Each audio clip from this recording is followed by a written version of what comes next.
Carmelo Hayes is him.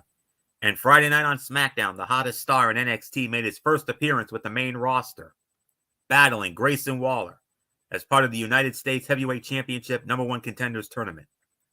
That match was just one of the major talking points from a broadcast that also saw Randy Orton battle Jimmy Uso, the continuation of the Damage Control storyline, and the fallout from CM Punk's decision to sign with Monday Night Raw. Oh, and undisputed WWE Universal Champion Roman Reigns returned for the first time since successfully defending his title against LA Knight at Crown Jewel last month. Find out what went down on this blockbuster broadcast with this recap of Friday Night SmackDown, for this is the Cerebral Smack Talk. Hello, friends, and welcome to this special Sunday night edition of the Cerebral Smack Talk. I am Anthony Florio, sitting in tonight for good old MF Michael Fletcher. Unfortunately, something came up on MF's end, and he is unable to join us this evening. We are hopeful that he'll be back with us tomorrow night for Ridiculously Raw. But in the meantime, I'm joined here by the Phenom Michael Bullock, and you know how we'll do it. We'll also get into AEW Collision as well. But let's start it off with Friday Night SmackDown. It went down this past Friday night from the Resch Center in Green Bay, Wisconsin, on Fox. And we started it off with an in-ring segment. The return of the Tribal Chief, the undisputed WWE Universal Champion Roman Reigns, flaked by his special counsel Paul Heyman and his cousins Jimmy Uso and Solo Sikoa. They were then interrupted by Randy Orton, and Randy Orton officially laid down the challenge. He says, Roman Reigns, I am challenging you for your undisputed WWE Universal Championship at the Royal Rumble. All right. A lot to dissect here, but this is how it is. This was a first showdown between the head of the table and the Legend Killer. Even if the verbal back and forth did not match the tone of the backstory between these two, Orton will likely up the intensity on the road to the Rumble, rolling through the bloodline before only Reigns is left to conquer. He probably will not, but it will be interesting to see who and what costs him his shot at revenge. And Roman saying, all right, shut your mouths now. I wouldn't have had to do that. Booze down. And Randy Orton says, you took 18 months away from me, so I'm going to take everything away from you. It starts tonight. It ends at the Royal Rumble because I am challenging you, big dog, for the undisputed WWE Universal Championship. Roman said to Randy, hey, it ain't 2007 anymore. I'm levels above you and everyone else. He says, if you have a match with me, it's not another 18-month vacation. It's just retirement. You ain't never coming back. And Orton said, if I have evolved, but the one thing that Randy Orton will always be is a legend killer. Wow. Great segment. Great way to start it off. So there is nothing else left for me to say on this. So Michael Bullock, come on in. Man, a lot to make out of this, but Randy Orton made his intentions loud and clear. He wants Roman Reigns, and he wants him at the Royal Rumble. A great way to start off this past Friday night's edition of SmackDown in Green Bay. Yeah, I mean, this was a great promo here. I mean, and like Randy Orton said, I mean, it was Roman Reigns who cost Randy Orton 18 months, a year and a half of his career. And he was going to get his payback, and the only way to get the payback was to take the one thing that Roman has, and that's the undisputed Universal title. But like you said, Roman Reigns said, you do that, it's not going to be, you're not coming back in 18 months. I'm going to retire your ass for good. But Randy Orton said, you forgot one thing. I am the Legend Killer. Man, it's been a long time since we heard Randy Orton use that phrase, Legend Killer.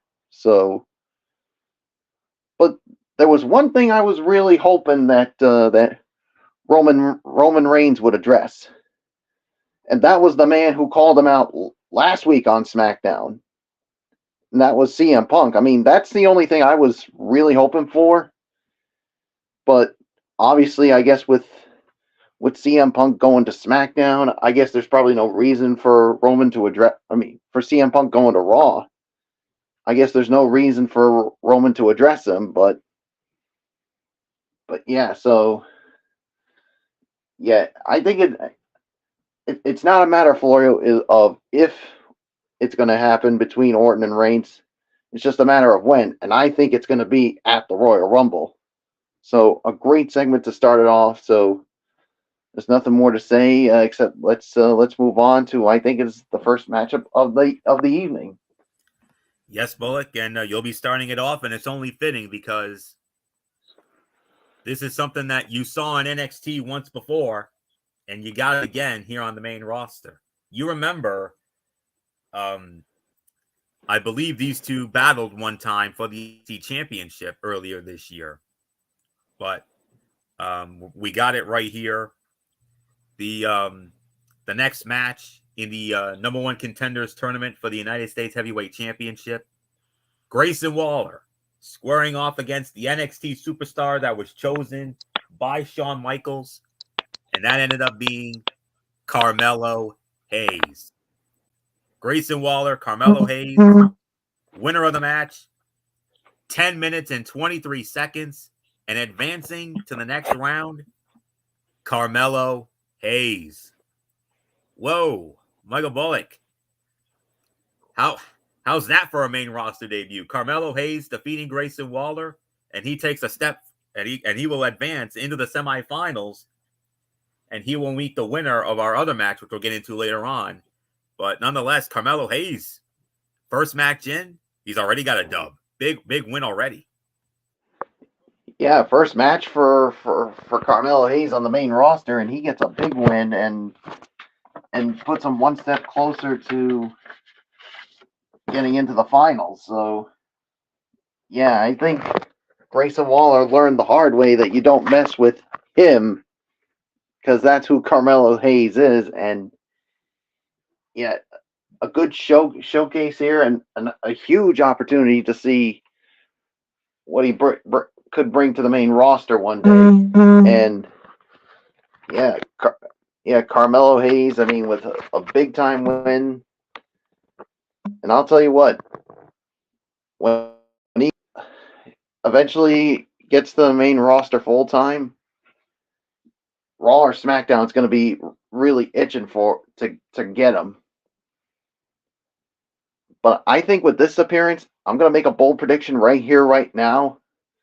And Florio, I know you're not going to like what I'm about to say. When his time comes, I think he's SmackDown bound. Because why on earth would he appear on SmackDown? But then again, now that I think of it, it could be either show, because he has made an appearance on Raw before when he was once feuding with the Judgment Day. So it wouldn't surprise me to see him end up on either show. So yes, but now he's in the he puts him one step closer to becoming the number one contender for the United States Championship. Because like you said, in the next round, he's going to be facing the winner of the next match. So we'll see what happens with that. So 2 wins away from becoming the number one contender for the United States Heavyweight Championship. So I'm going to give this about 3.25. So it's yours, Florio. Perfect rating. That's exactly the rating I had, Bullock. 3.25 for me as well.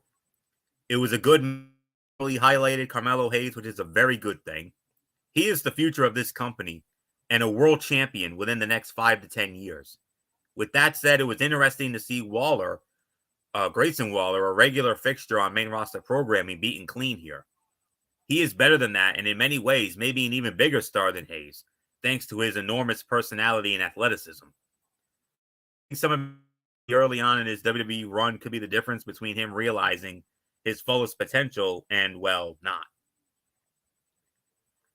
All three commentators, Kevin Patrick, Michael Cole, and Corey Graves, they all put over Grayson Waller targeting the knee of his opponent, but none of them pointed out that Hayes was attacked backstage Tuesday on NXT and had his knee damaged.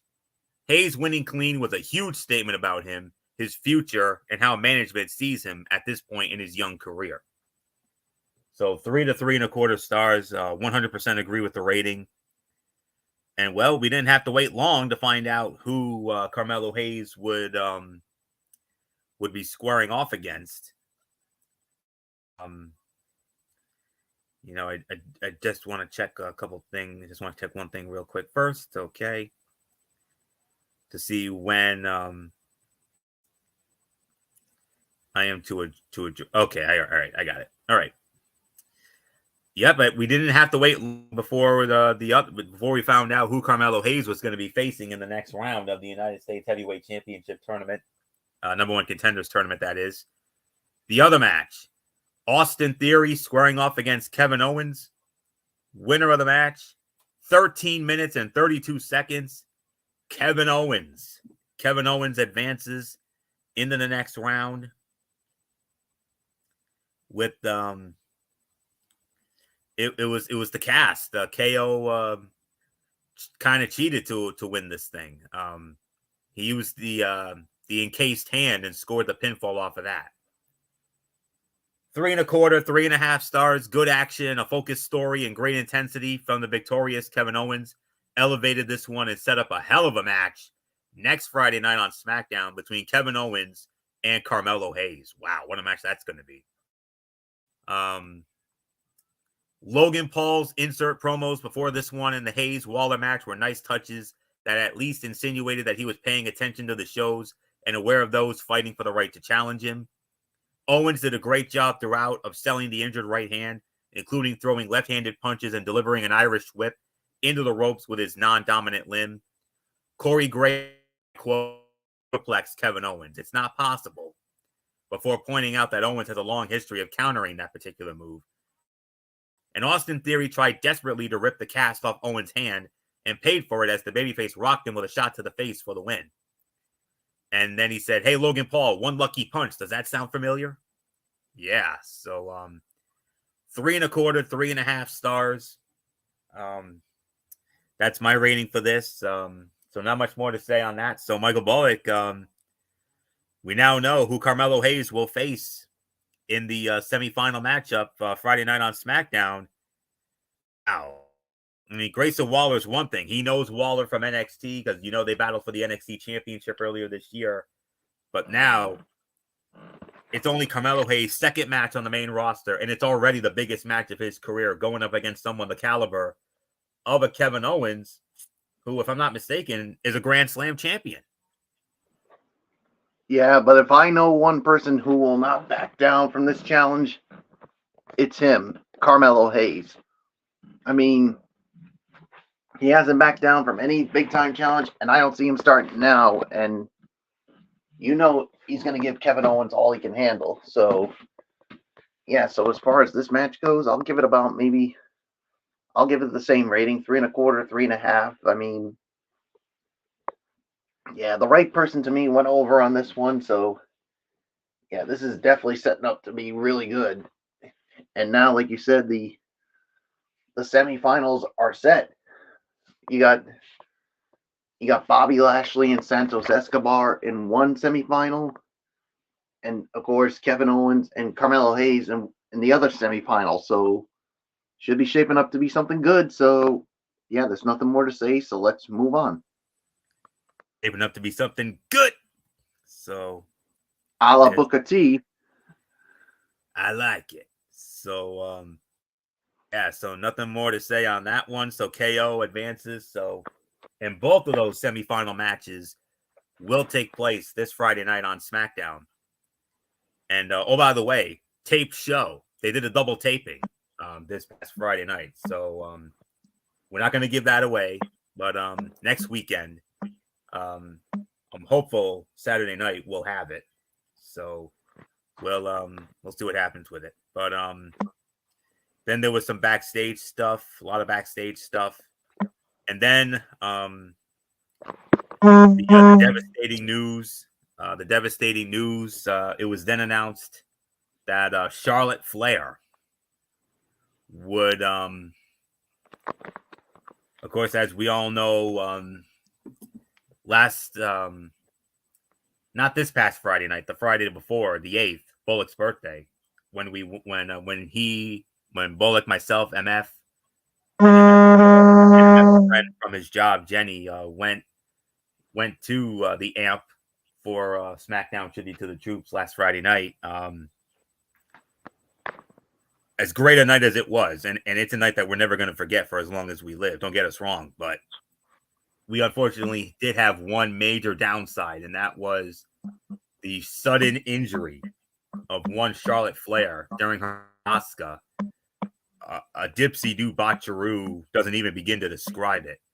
And the commentary team made the announcement that as a result of her injuries, Charlotte Flair is going to be out for at least, keywords, at least 9 months. But then we found out. Yeah, we found out from Fletch, and looks like the injury is more serious than what we originally thought. Indeed, yes. MF, because we'll let you in on a little something. You know, we got together earlier, the three of us, along with our dear friends Mike and Brian Keenan. Shout out to them as always, and we appreciate their continued support of our shows.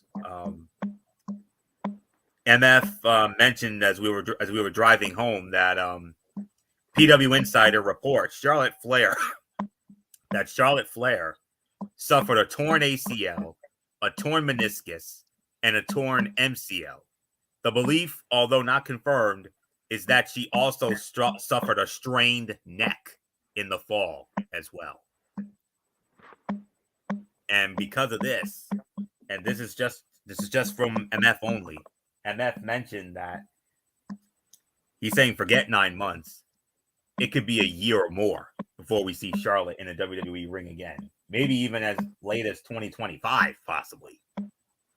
And Michael Bullock, I mean, oh man, what a blow for the SmackDown women's division and for women's wrestling altogether. Yeah, this is a huge blow. I mean, a torn ACL, torn MCL, and a torn meniscus, and possibly a strained neck on top of that. And all those things with that, she could be out for an entire year. I mean, there's a real chance that we may not see her until 2025. And to go one full year with no Charlotte Flair, I mean, I just can't even fathom that.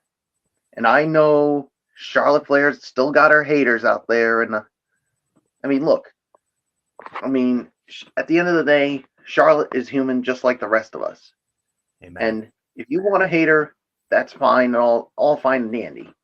But if I, for 1 second, hear someone come out and say, karma finally came back and bit you in the ass, bitch. You got what you deserve. If I hear that or anything even more harsh, watch out. My inner phenom's going to come out, and I'm going to get my shovel and bury somebody's ass 6 feet under, because it's one thing to hate her. That's all fine and dandy. I got no problem with that. But to wish a severe injury on her, no. I cannot and absolutely will not stand for it. I mean, Charlotte, she is a fierce competitor. She's put on legendary matches. I mean, especially against the woman she faced when the injury occurred, Asuka. So, all the thoughts and best to Charlotte Flair. I mean, I really hope we do get to see her at some point late next year, but with all these injuries that we had just heard, it's probably not going to happen. But then again, we've been proven wrong many times. But so there's nothing more for me to say. Florio, it is yours. Yeah.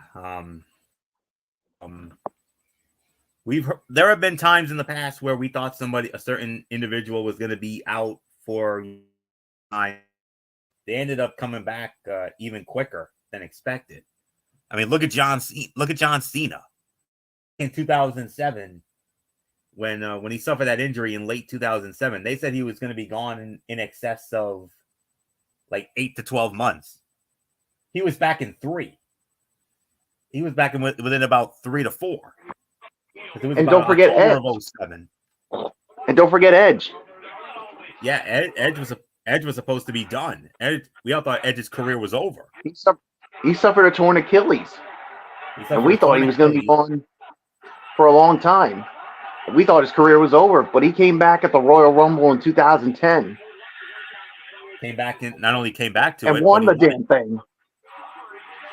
Beating John Cena at the end. So we've seen this happen before. I mean, could it happen again? I mean, I don't think so. But then again, strange things have happened before. And knowing Charlotte and her impeccable work ethic, I mean, and how competitive Charlotte is, you know Charlotte's gymnast to get back even sooner than what the experts say. But it's a major blow for the women's division, especially on the SmackDown side. And and it's a damn shame this had to happen when we were there. I know. I mean, that makes it even worse. I mean, if it was anywhere else, whatever. But to have it, but for it to happen here, in front of us, there have been times when we could say we were there for certain moments. We were there when man announced when Stephanie McMahon made the announcement of the Women's Royal Rumble match. We were there when Roman Reigns made the announcement that he had leukemia and he was dropping the Universal Championship. And we've had a lot of great moments in Providence all the years we've gone to it.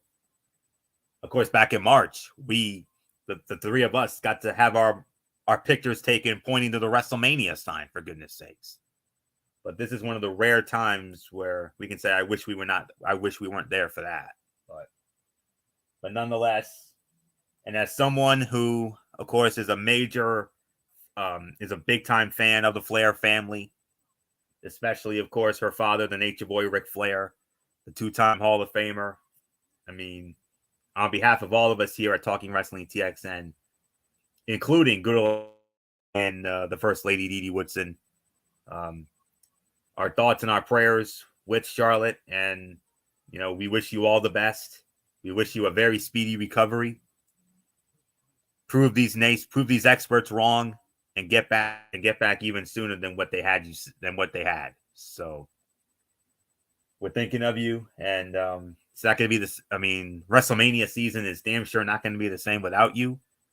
And how that affects WWE's creative plans going forward on the division is going to be most interesting to see. But damn, that sucks. That's all there is to say on that. And like I said, we wonder how much Charlotte's injury changes the overall plan for the women's division on SmackDown. And I think they need Bayley as a babyface sooner rather than later. Just my opinion alone. And speaking of that, we move on to one more thing. And you think with this big news, I mean, we heard some things from Michael Fletcher tonight that it could pertain to the future of it, because AEW is not going to sign Mercedes Moné. So the boss, yeah. It could be we could see a return to WWE and maybe SmackDown. If you do that, that could definitely make up for the loss of Charlotte Flair.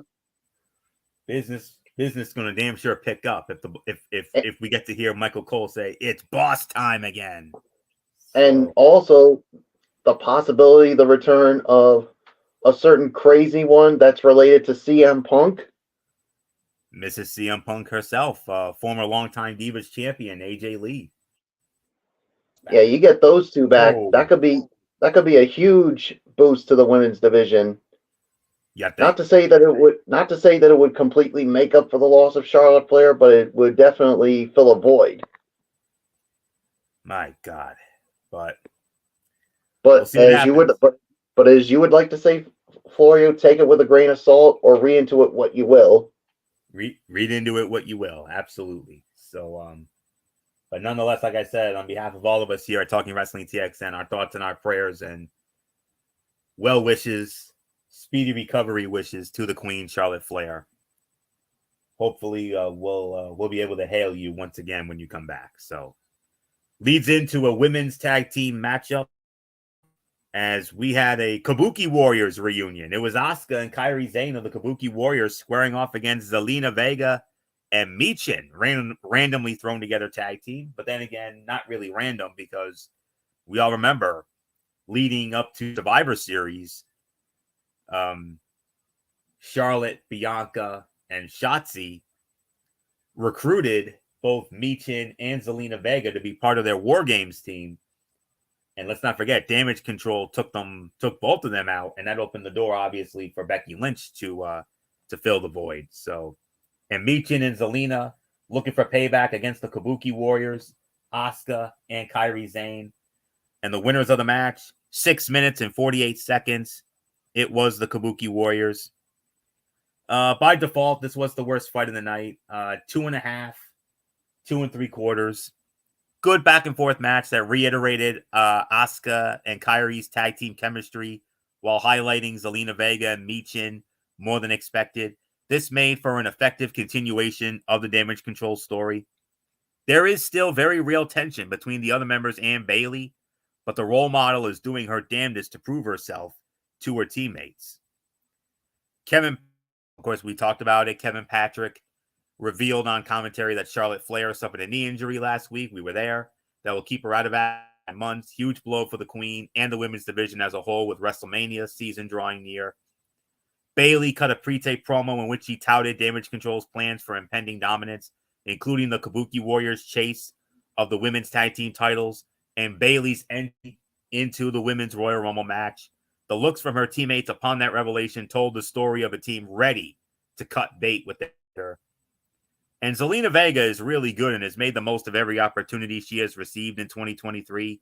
Still, she is more of a hidden gem than the star she should be. So, just my thought on that alone. By default, the worst fight of the night, even though it was bad, it's just that the other matches were just better. If I'm going to be honest with you.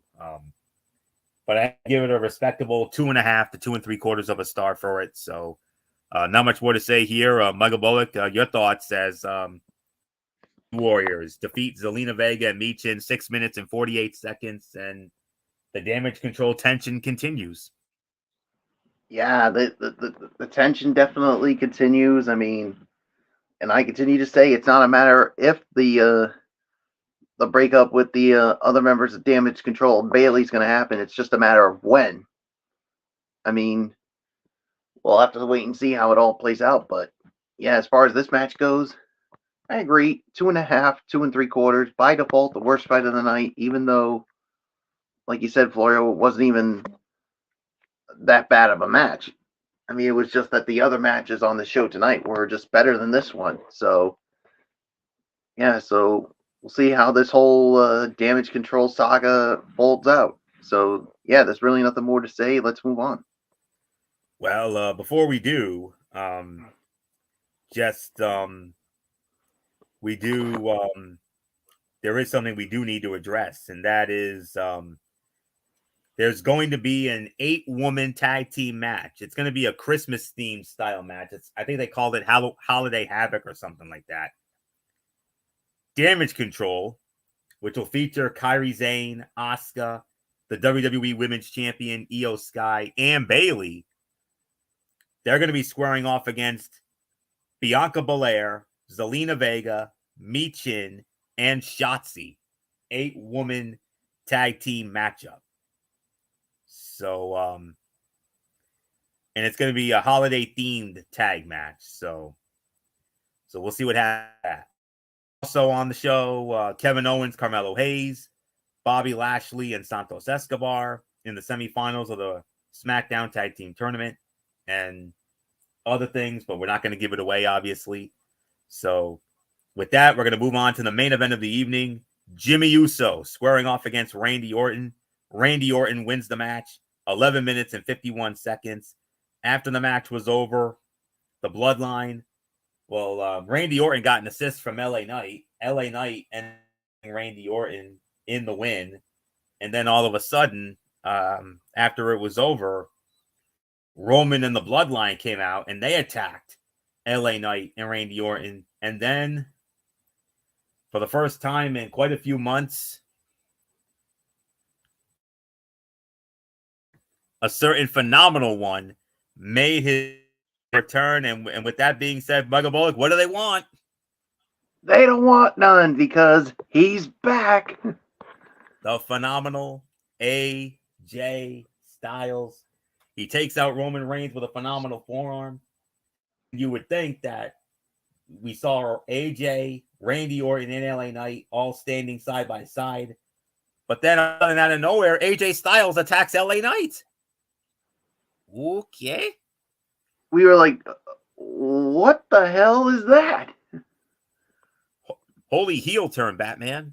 So there isn't really anything left to say except Michael Bullock. First off, Randy Orton defeating Jimmy Uso, 11 minutes and 51 seconds. Give the assist to LA Knight. Yeah, on that one. But unfortunately, and then the Bloodline comes out. AJ makes the save, but then AJ takes out LA Knight. What in the heck is going on out here?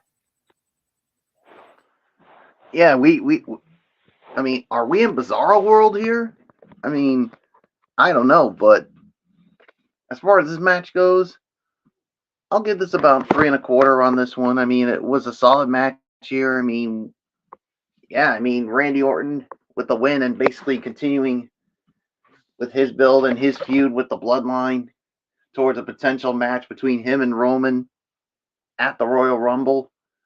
Well, like you said, I mean, it was going to be a 3-on-2 beatdown. Then AJ Styles shows up and takes out Roman, and then all of a sudden he takes out LA Knight. I think I know one reason why he probably did that. Any guesses, Florio, why he probably did it? It's obviously the WWE champ. I mean, AJ maybe felt that LA Knight might have skipped the line.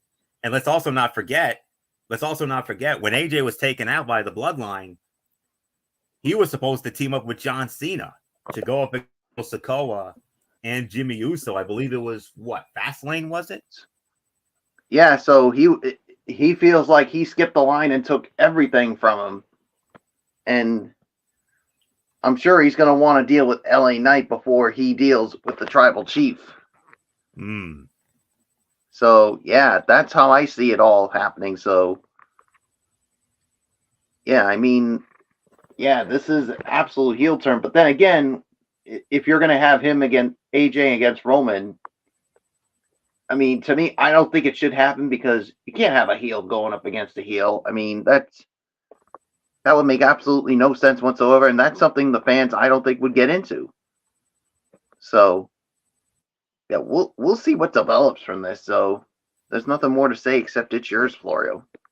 And let's not forget AJ Styles do have history. I mean, they main evented the Extreme Rules and Payback pay-per-views in 2000. And one was a regular match, and the other, I believe, was under Extreme Rules. So, with Roman Reigns winning both. So, but again, do you want a heel against a heel? No. Absolutely. I rest my case. But then again, they did that with Roman Reigns and Seth Rollins in 2022. So let's not forget that. So, but I think the fans were more behind Seth Rollins that night. Yes. Oh yes, absolutely. So, but we'll see what happens with that. A huge match was made for the first SmackDown of 2024, and we're not, like I said, we're not going to give that away. We're going to do it on the next show. So, so there isn't. We'll address it on the next show, like I said. So, my thoughts on this: 3.25, teetering on 3.5. Yeah.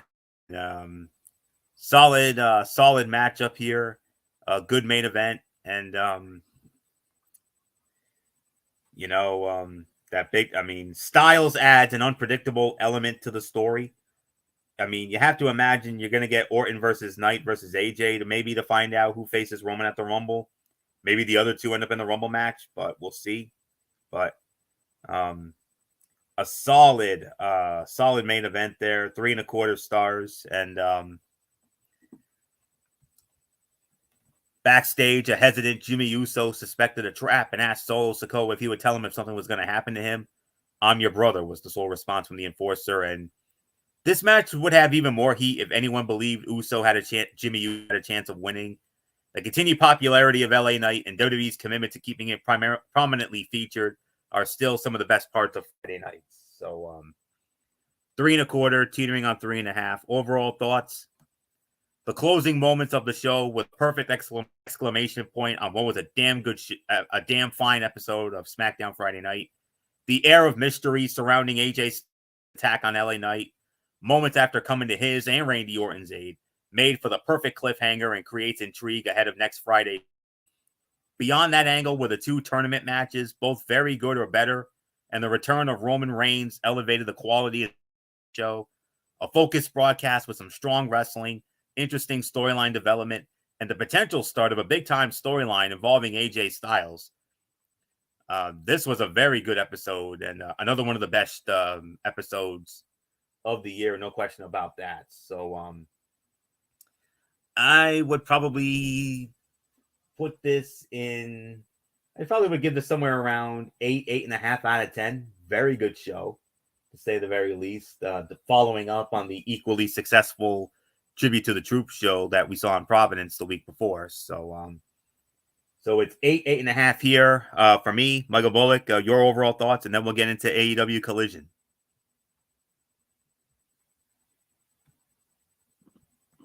Yeah, I agree. It's an 8.5 out of 10. I mean, yeah, by default, the worst fight of the night was the women's tag team match, even though, like I said, it wasn't that bad of a match at all. So not at all. Solid things came out of this one. So yeah, another good show here for SmackDown. So 8.5. So now let's get into AEW Saturday Collision. Yes, sir.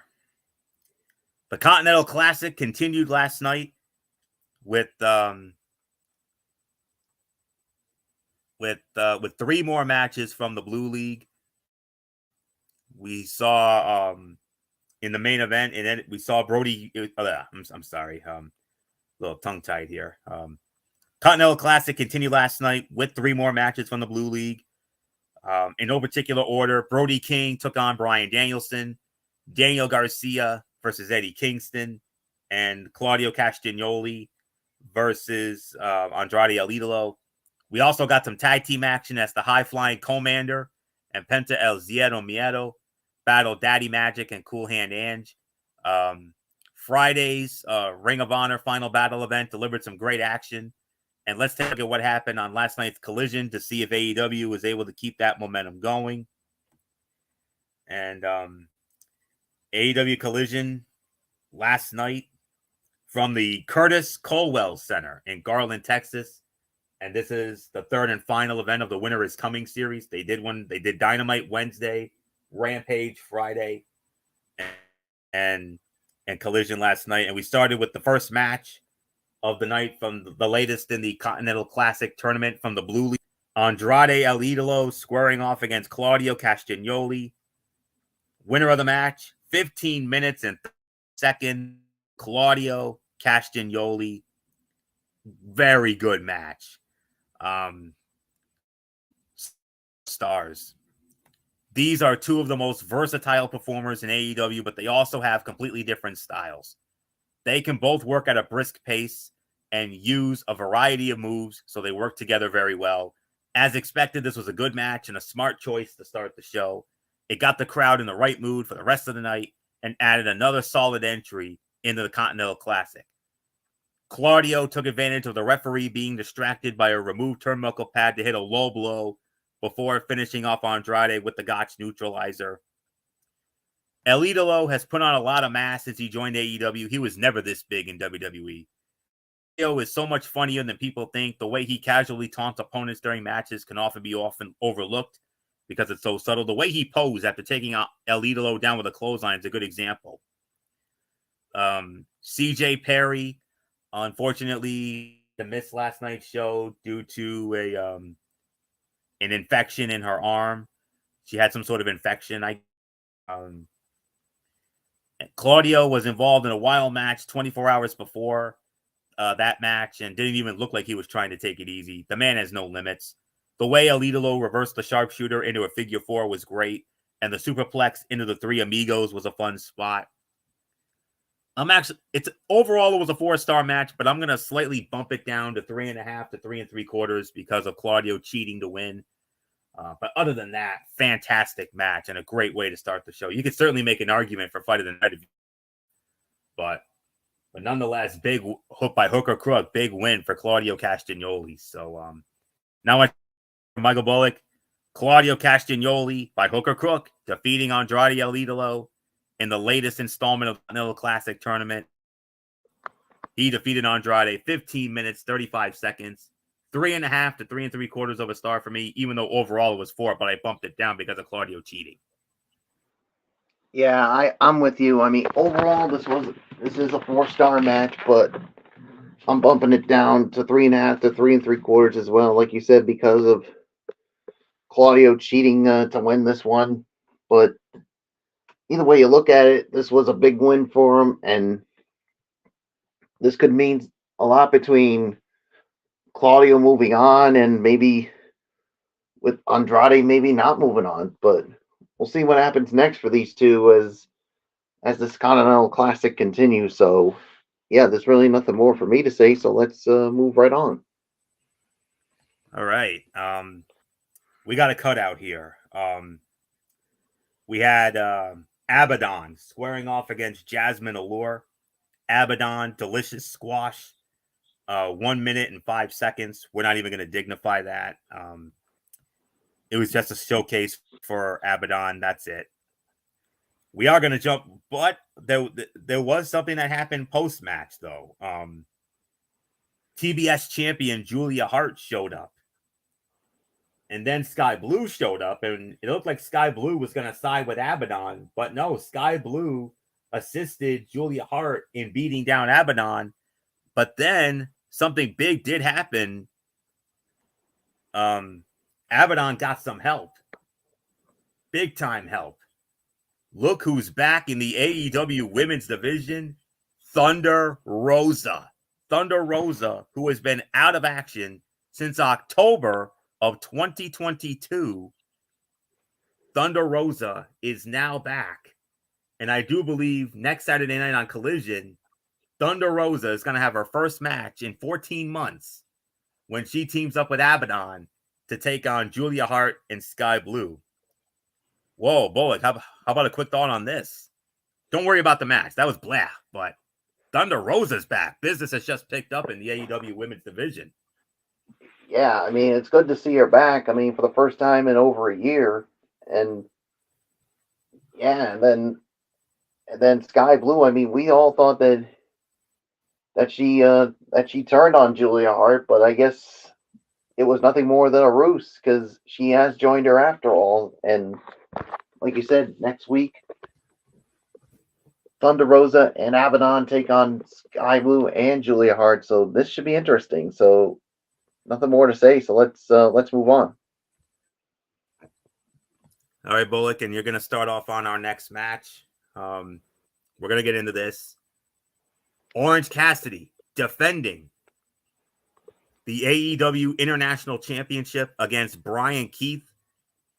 Winner of the match in roughly 9 minutes, and still the AEW International Champion. It is Orange Cassidy. The outcome in doubt, but give it up for Brian Keith. What a way to make your debut in AEW, man.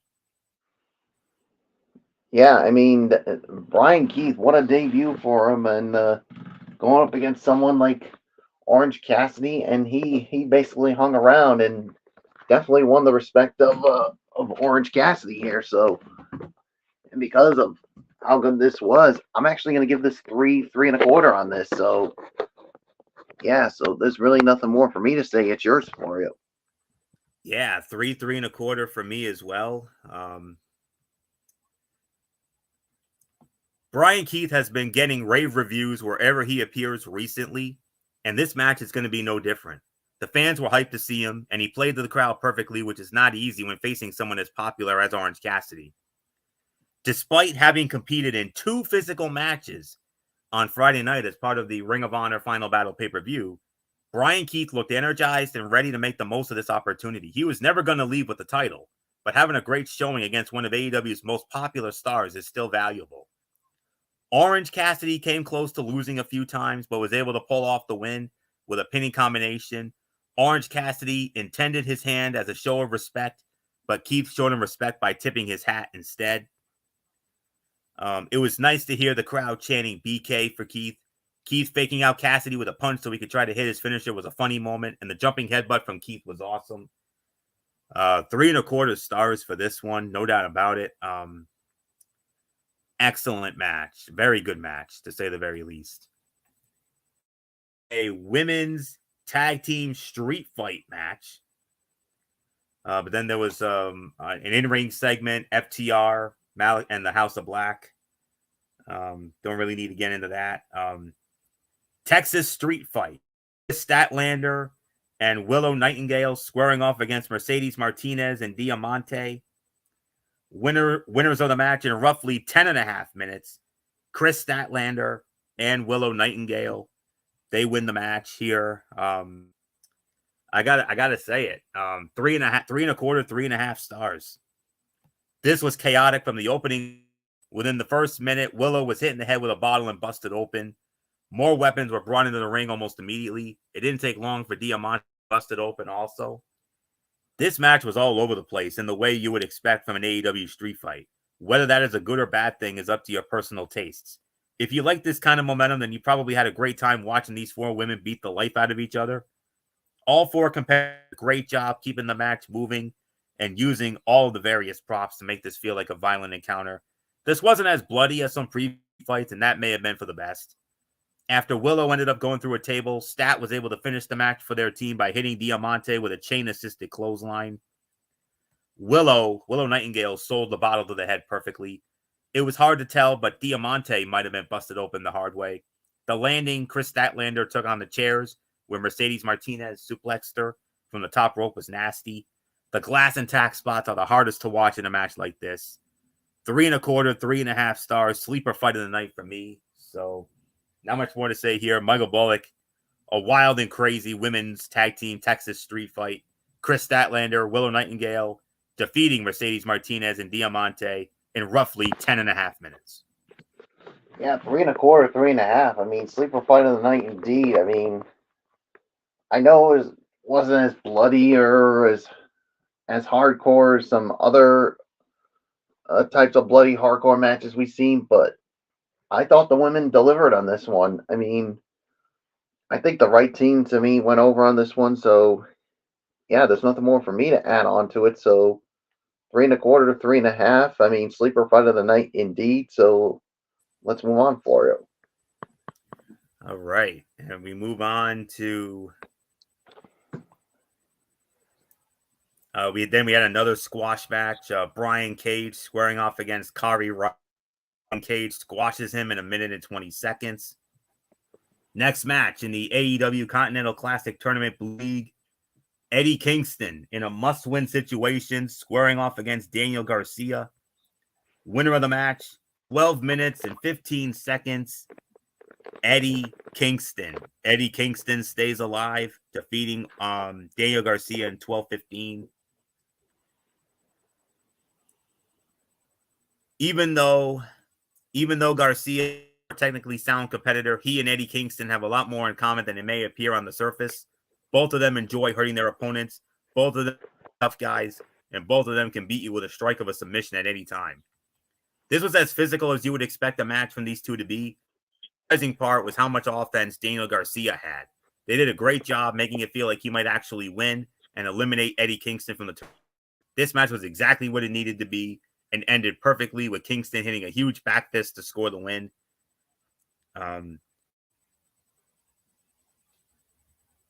And Garcia smiling and dancing after having just been beaten down in the corner was a badass moment. Daddy Magic, Matt Menard, sat in on commentary for this match, but that's really all there is to say on that. So this is another 3.25, 3.5 stars for me on this as well. So not much more to say here. Michael Bullock, Eddie Kingston, staying alive in the Continental Classic tournament. This was a must win for him. It was imperative he won this match, and sure enough, he got it done. He stays alive for now, that is, as he defeats Daniel Garcia, 12 minutes and 15 seconds. So, Bullock, your thoughts? Yeah, another 3.25, 3.5 star match. I mean, like you said, this was a must win for Eddie Kingston here, and he gets the win to keep his Continental Classic chances alive. So yeah, I mean this was definitely a good match, and so there's really nothing more for me to add on to it. I mean, it's yours, Florio. And I do believe this leads into our main event of the evening, the third and final match of the night in the Continental Classic Tournament Blue League. Bryan Danielson squaring off against Brody King. 15 minutes and 15 seconds. Bryan Danielson defeating Brody King with the Boone Psycho knee for the win. So, Bullock, you lead off on this one. Our man, the former Yes Man, finds a way to get it done. Bryan Danielson defeating Brody King, 15 minutes and 15 seconds to add to his point total in the Continental Classic Tournament Blue League. And next week, Danielson versus Claudio next week. Oh boy. Ooh, that ought to be good. I mean, two members of the Blackpool Combat Club going at it. And two Ooh, of our favorites. This is a yeah, Florio Bullock special. Oh yeah, this is definitely going to be our special next week. I mean, what was the time of that ball again? 15 minutes, 15 seconds. Yeah, without a doubt, this to me was the fight of the night. I'll give this about 3.75 of a star here. Maybe 3.75 of a star. I mean, Danielson delivered another really good match and definitely adds to his point total in the Continental Classic, and like we said, he's gonna have a tough one against his own Blackpool Combat Club member, Claudio Castagnoli. So it'll be interesting to see what happens with this. So fight of the night for me. So it is yours, Florio. 100% agree. 4 stars. The American Dragon did his best to stay out of Brody King's grasp by sticking and moving with strikes while trying to protect his injured eye. The powerhouse of the House of Black eventually got his hands on Danielson and made sure to focus some of his offense on his eye. This quickly turned into a David versus Goliath type battle, which is exactly what it should have been. Hard-hitting affair that made both men. King has been excelling during this tournament and added yet another great performance to the list with this one. It took 4 Boo Psycho knees from Bryan Danielson to finally put down Brody King for the win, and he still almost kicked out right after the 3 count. Nobody is talking about how Vikingo and Danielson have. Well, actually, we don't need to talk about that part. Danielson was doing a good job selling his eye injury. Running crossbody, King hit while Danielson was sitting in a chair was a great spot. The impact looked brutal. And the way Danielson countered King into a single leg crab looked really good. 4 stars, fight of the night for me. Overall view, I got to give this. I'm going to give this somewhere in excess of 8.5 to 9. Last night's collision gave us a handful of fun matches, but there was not much in the way of storyline progression other than a couple of segments.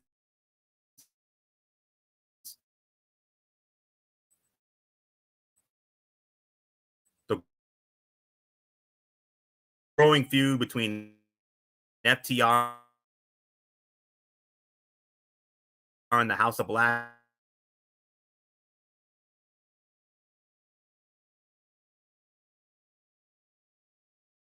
Impact took an interesting turn last night. The return of Thunder Street Fight, as well as Andrade and Claudio, are also worth taking the time to watch if you didn't get to see the show live.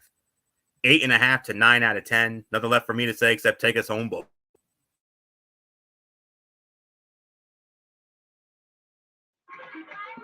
Yeah, 8.5 for me. I mean, this was definitely a good edition of Collision here.